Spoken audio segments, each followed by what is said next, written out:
If you think you remember anything about Survivor Marquesas, you're probably lying to yourself. Time to refresh your memory. Let's count down the top 10 craziest moments from this severely underrated season of Survivor.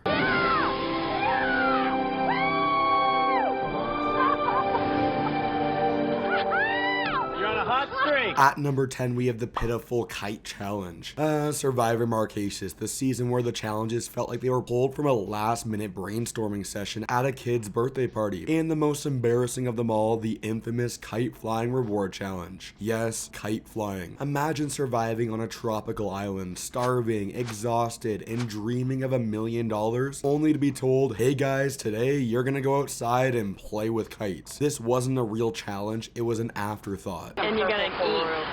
It was pretty cool tree mill. It was a really good twist of trying to make kites, and then we have to fly them, and then we get a reward. The Survivor producers originally planned to film in Jordan, where the cast would have entered the game in dramatic fashion, riding camels across the desert. But after 9/11, CBS pulled out of the Middle East and scrambled to set up shop in the Marquesas instead. And you could tell, because the season's reward challenges feel like they were thrown together at the last minute, using whatever was lying around, like kites. Today's challenge is very simple. First person to get their kite 300 feet in the air wins. Jeff Probst does his best to hype it up, but you know he's dying inside. The stakes, a deep sea dive, and a king-size Snickers bar. Yes, because nothing fuels elite athletic competition like room temperature chocolate. Alright, start down here.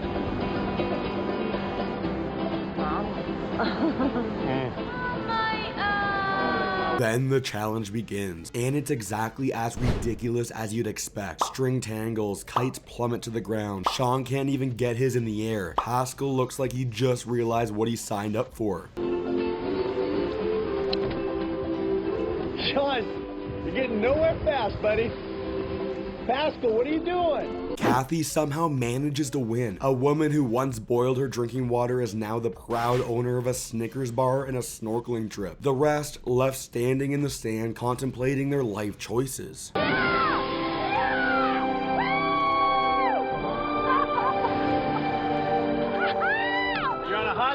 Don't remember the kite challenge? I bet you don't remember Zoe Zandanaskis either. At number 9, we have the Zoe Zandanaskis experience. Zoe was on Survivor Marquesas for 27 days, and yet for most of that time, she had all the screen presence of a piece of driftwood. Over 9 episodes, she had a grand total of 5 confessionals, 3 of which happened in the episode she was eliminated. Alright, start down here.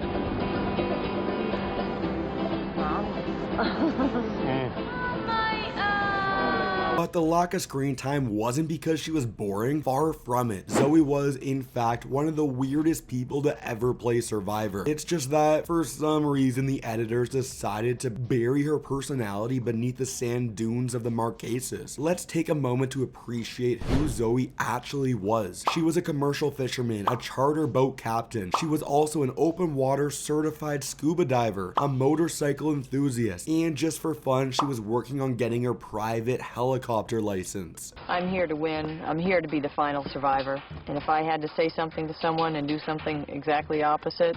And yet, despite being one of the most eccentric people to ever set foot on the island, Zoe was somehow one of the most under-edited players in Survivor history. That is, until her boot episode, when she completely lost it. First, she tells her own alliance member Tammy that she never liked her. No strategy, no pretense, just, hey, by the way, I've always thought you sucked. I have changed my opinion of Zoe. Zoe's a bitch. I mean, she's just trying to save her own butt right now. Maybe her true colors will start to, you know, shine through. And Tammy made it clear how she felt about Zoe in return. I don't trust you. I don't trust you either. Cool. Yeah, so we're on the same path. Gather some shells, because that's what I came here for. I didn't come here for a bunch of bullshit. I came here to get some shells. Then the very next day, she starts handing out friendship bracelets to the new majority alliance in what can only be described as a last-minute attempt at survival. Yes, while everyone else was planning their votes, Zoe was sitting there making jewelry like she was running an Etsy shop from exile. I'm still working on a few, trying to fit in here. God, how darling.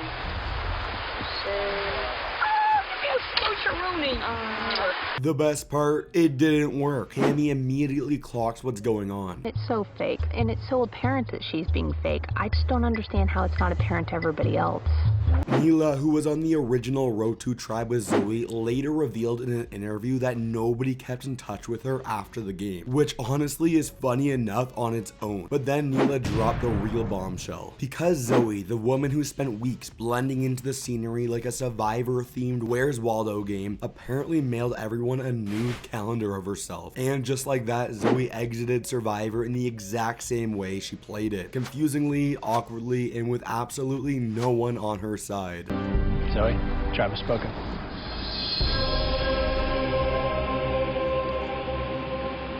Strength and honor.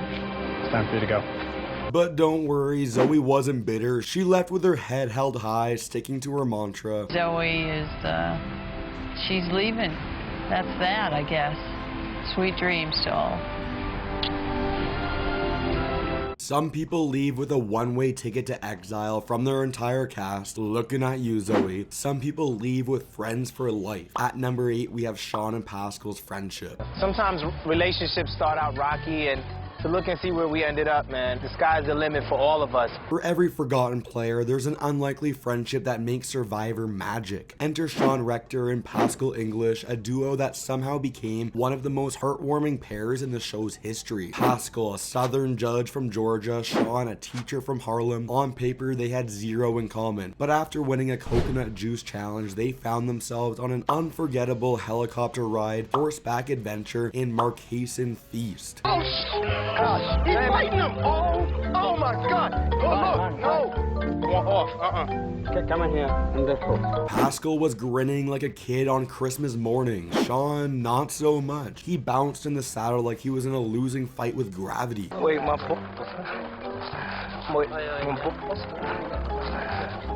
it really hurts.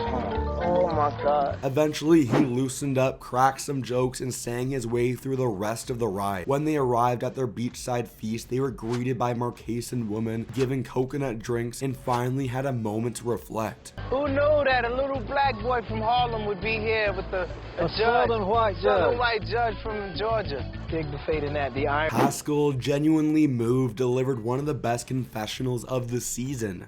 2 days ago, I would have mortgaged my house on the fact that Sean was going to be voted off, but things have dramatically changed. They feasted like kings, devouring roasted pig and fresh fish, and then came up with a plan. They couldn't return to camp empty-handed, so they stuffed their pockets with food like 2 kids sneaking snacks from a buffet. We had stuffed all kind of food in our pockets before then to bring back to camp, and I promise you, my pants were at my knees most of the dance because the weight of the food was causing my pants to fall down. Somehow they pulled it off. When they returned, they were welcomed like heroes. And it was exciting coming back bringing food for the tribe, because the best victories are the ones you can share.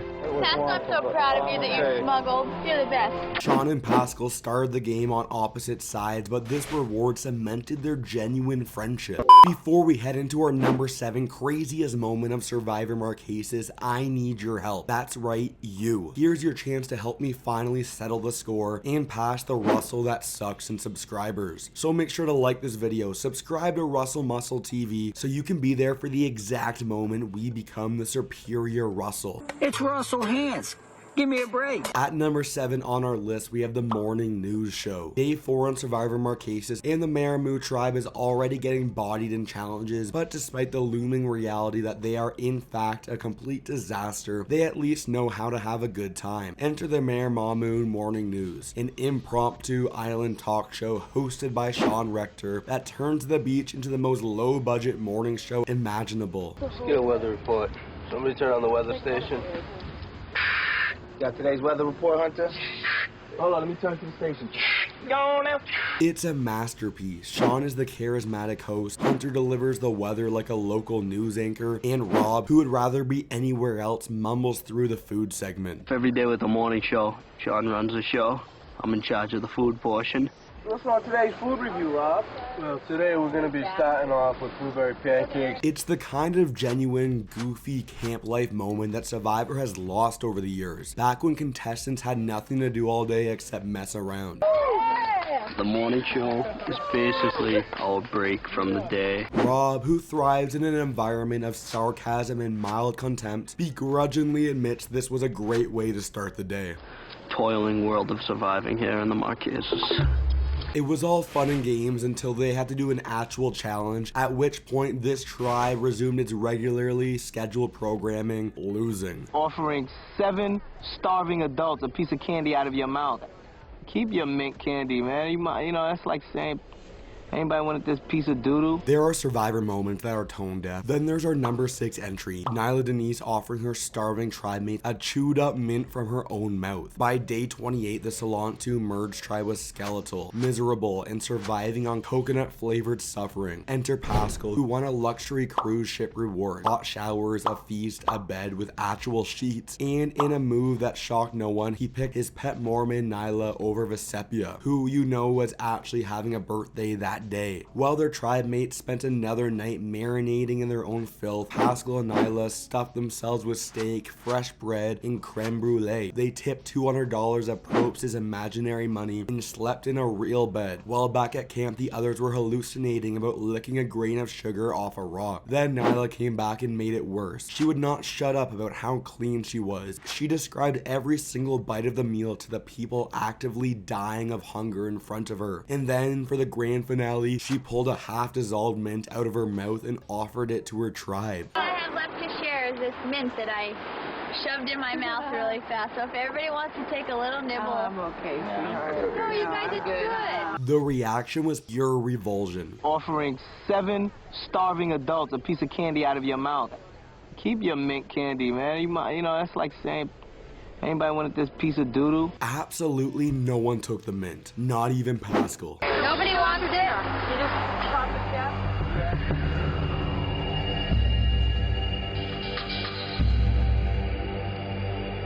The next morning, while the rest of the tribe prayed for death, Neleh sat there, freshly scrubbed, inspecting her clean fingernails, living in a fantasy where everyone adored her. There was no strategy here, no social maneuvering, just pure obliviousness. She genuinely thought a pre-chewed breath mint was a fair offering to 7 people who hadn't seen real food in a month. The episode title, The Princess. How fitting. God, it's so good!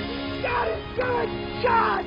I can do all things through Christ, baby! I can do all things through Christ! Sean Rector went from doo-doo to driving off in a brand new car. Not a bad glow up at number 5 is Sean winning a brand new car. For the final 5 reward challenge, the castaways had to relive their survivor failures in a Frankenstein's monster of a challenge, combining bits and pieces of past disasters. But I know there's 1 or 2 challenges you wouldn't mind getting another shot at. Today's reward challenge combines elements of 6 previous challenges. Vecepia's face is everything. She said, nah, I'm good. How about we just skip this one? Unfortunately, that's not in the cards for this challenge, and the greatest hits from previous challenges included solving a tiki puzzle, which Pascal immediately gave up on, cracking coconuts to fill a bamboo shoot with juice, walking on stilts, cue Pascal again thinking about quitting, and smashing more coconuts to find a key. Thank God we're not flying this kite again. We don't even have a Snickers bar for Zoe again either. Alright, start down here.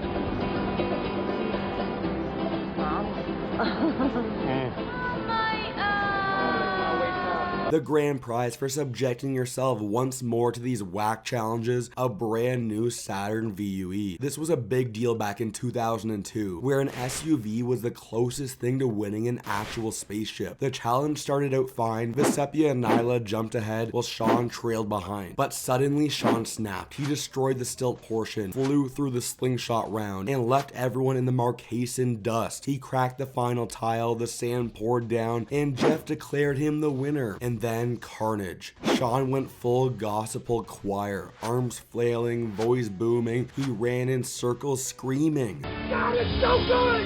God, it's good! God!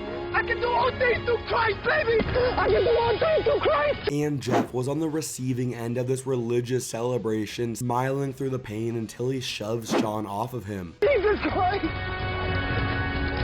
God! Nobody even close. After Sean came back from his visit with Jesus Christ, he was soon inside the Saturn VUE, honking the horn and basking in the glow of capitalism.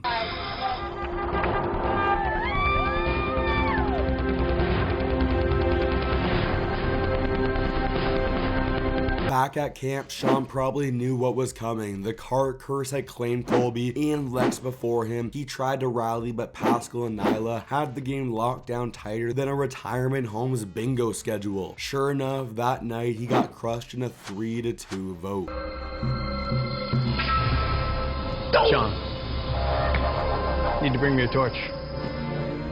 Sean went from king of the road to roadkill in record time. At least his car got better mileage than his alliance. It's important for me to have people on my team that are gonna do what I tell them to do and not know that I'm telling them to do it. At number 4, we have the Boston Rob experience. Boston Rob Mariano is a survivor legend, a master strategist, a challenge beast, a 4-time player and winner of Redemption Island, where he ruled his alliance with an iron fist. But before all that, he was a 26-year-old jabroni who got bodied pre-jury. Let's take a look at the moment Rob got swapped to the Rotu tribe and immediately went full masshole, giving the single worst first impression in survivor history. Rob had been comfortably running Maramamu, if running means constantly losing, suddenly found himself outnumbered on Rotu. He knew he had to bond with his new tribe mates. Naturally, he chose the most effective strategy, immediately roasting everyone in confessionals. Gabe seems pretty cool. He's definitely a brainiac. Probably thinks he's a lot smarter than he really is. Translation, I don't like nerds. Then came John. I thought he was a big time queer. I really don't know. He seems kind of rough and tough over here, but he does all the cooking. So, I don't know. I won't be sleeping next to him tonight. Yes, a flawless way to make new allies, insult their intelligence, sexuality, and masculinity all at once. The general seems like a nice guy also. He's big and tough and wants everybody to know that. Probably got a little sausage. Why did he say this? Nobody knows, nobody asked. The general definitely didn't want to know what Rob thought of his junk, and yet here we are. But then Rob assessed his chances with the woman. Tammy's engaged, there's not too much hope there. Sir, you are on day 10 of a reality show. This is not a dating app. And finally, without a doubt, Zoe is definitely the toughest guy in this tribe. I don't think this is the type of group where I can jump in and joke around and... Annihilated. Rob may have thought he was playing 4D chess, but his new tribe mates saw right through his Bostonian bullshit. He lost the numbers, lost his grip on the game, and got thrown into the Marquesan trash heap in a devastating pre-jury boot. Rob would eventually return to Survivor and refine his game, becoming one of the most dominant players of all time. But before that, he was just a cocky 26-year-old who confused strategy with trash talk and got his ass handed to him. It's important for me to have people on my team that are gonna do what I tell them to do and not know that I'm telling them to do it. We love the Rob father, but what about the John father? At number 3, Kathy pees on John. There are low points in every season of Survivor. Someone gets blindsided, someone gets sick, someone loses $1 million to a man in a cowboy hat. But few moments are as gloriously humiliating as John Carroll, a registered nurse, mind you, pleading for a golden shower because he fell victim to a sea urchin. And what's even worse, Kathy, the island mom, was way too eager to oblige. Should have known that urine does absolutely nothing for a sea urchin sting. He opted for this old school approach and begged his tribe mates to relieve themselves on his hand. Pascal, being a respectable southern gentleman, tried, but stage fright got the best of him. And so Kathy stepped in, full of gusto, ready to let it flow in the name of medical science. So it just was good timing that I had to go to the bathroom. This is gross, but... I don't care. Just put it under there. Okay. I don't know where my head is. And so it began. Kathy squatted over John's outstretched hand, and this is the most tragic part, she had to pee for too long. The horror, the awkwardness, John, hand still extended, just waiting and waiting, because social etiquette dictated that once he committed, he had to keep it there until she finished. Let's see, you had to go to the bathroom. I mean, it was like, do what it takes to make you feel good. I don't care what you have to do. Meanwhile, Pascal, the only one with a shred of dignity left, stared off into the ocean, probably reevaluating every life choice that led him to this moment. Once the deed was done, John pulled his hand away like a man who just got baptized in the world's worst church. Kathy, now realizing what had just transpired, had a delayed shame spiral. I suddenly got very embarrassed, but it made me feel good. At least I performed in the car. Call of Duty. And the worst part, it didn't even work. The sting still hurt, John still whined, and Kathy urine-soaked dignity washed away with the tide. But hey, at least they bonded, and somewhere a sea urchin laughed its spiky little ass off. 3, 2, 1, reveal. I told you it felt purple. Pascal, you need to bring me a... Coming in at number 2, the infamous rock draw. Some Survivor moments are unpredictable. Kathy eagerly volunteering to pee on John. Yeah, no one had that on their bingo card. But when people think of Survivor Marquesas, one moment stands above the rest. The infamous rock draw. At Final 4, Kathy once again found herself in the middle, flailing under pressure like a fish gasping for air. The vote tied, no one budged, and Jeff, through gritted teeth, introduced Survivor's first ever rock draw. Drawing rocks, to me, seems like the fairest thing. It's fair for you guys. Pascal, the guy who had no votes cast tonight, is now vulnerable. Yes, Pascal, a man who had never received a single vote, who thought he was chilling at Final 4, who had zero idea he was about to get obliterated by pure dumb luck. Well, that feels like purple, Jeff. And just like that, the first rock draw in Survivor history claimed its victim, an elderly judge who definitely didn't sign up for this nonsense. Vecepia immune, Neleh safe, Kathy traumatized, and Pascal... 3, 2, 1, reveal.